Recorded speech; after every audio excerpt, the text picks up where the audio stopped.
At some point in your career, you stop trying. Not all at once. There's no like major epiphany, there's no clear moment where things start to shift, but you start to feel it. And it's not because you're not performing. In fact, it's usually the opposite. You're actually doing more than you were a year ago. You're catching things earlier, you're fixing problems before they escalate. You're the one people reach out to when something quietly starts to break. For a while, that feels like progress. I mean, that's how it's supposed to work, right? You get better, you move up. That's the model that most of us start with. And then at some point, that model stops holding for us.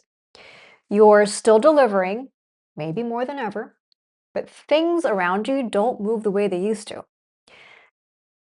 It's the same conversations, the same old constraints, and you sit in that meeting and realize you've heard this exact discussion before, just with like slightly different words.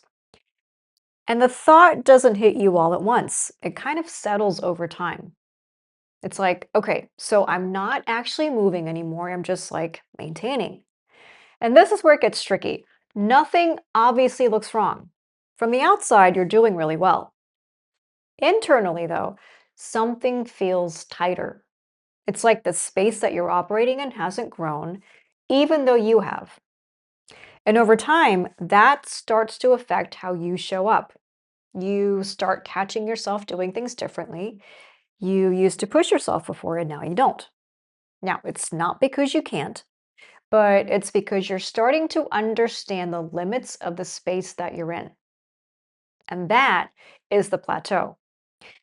It's got very little to do with effort and not much to do with talent either. It's got more to do with structure.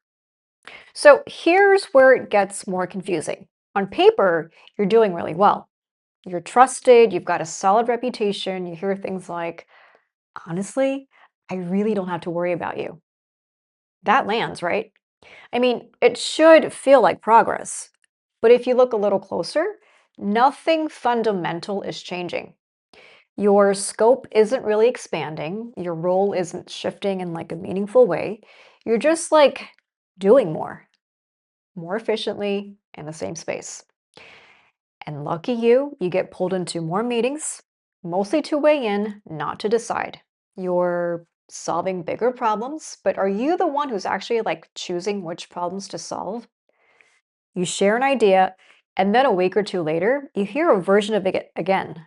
It's reframed slightly differently, coming from someone else, and that's the version that gets to move forward. Now, the funny thing is, you don't even react the way you used to. You just sort of notice it. And that's where the distinction starts to become pretty clear. Recognition is increasing, growth is not.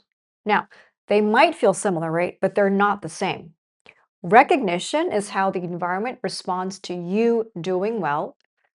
Growth changes what you're actually able to do, your scope, your leverage, your ability to shape outcomes. So if these aren't shifting, then you're not really moving. You're just becoming more effective in a role that may already be too small for you. All right, so what's actually happening here? I mean, it doesn't feel like failure. It feels more like something is like capped.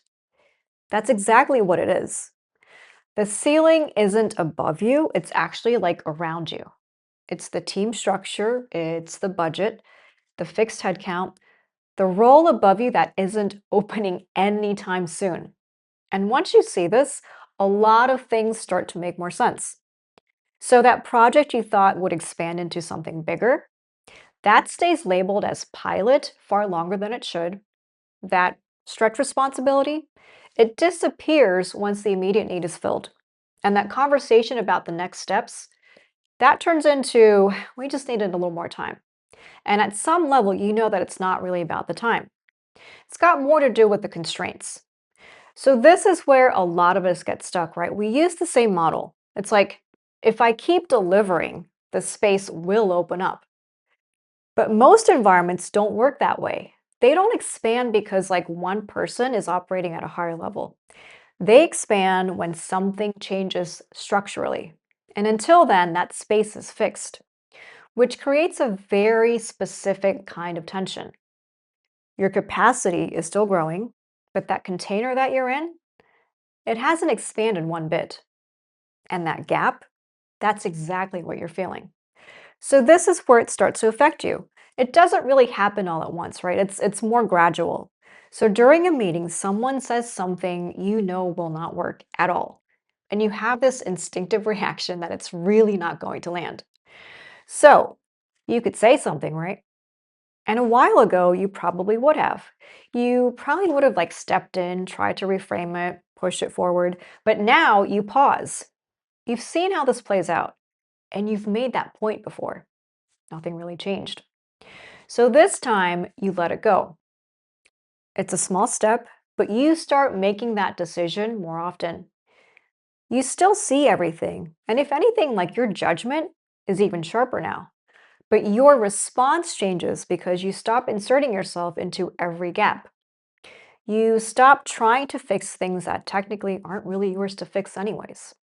So, on paper, that could look like maturity, right? Better boundaries, you're learning to prioritize. Internally, though, that's not what's happening.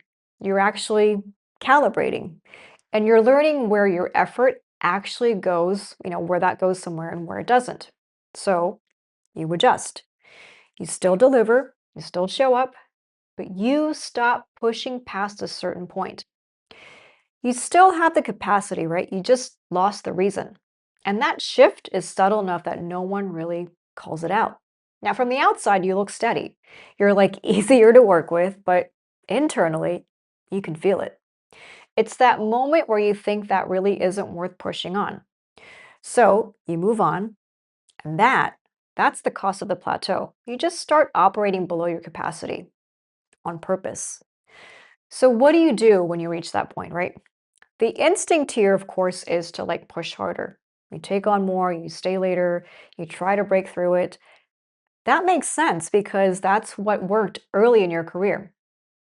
But here's where the situation has changed.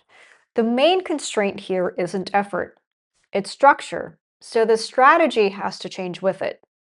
You stop trying to prove yourself within a space that isn't expanding, and you start paying attention to where things are still in motion.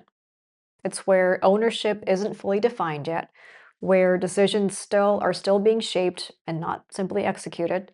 Now, these spaces tend to look messier, less formal too. And that's also where movement actually happens, because that's where like scope can still expand. And sometimes even that has limits, because some environments are just like structurally fixed. And at that point, the question becomes a lot simpler. Is this still the right environment for the level that I'm operating at? Because the plateau isn't failure, it's a mismatch. So the plateau isn't about your talent, it's more about the environment you're in. And once you see that, you're not really forced to grow in places that can't accommodate it. And you start moving differently.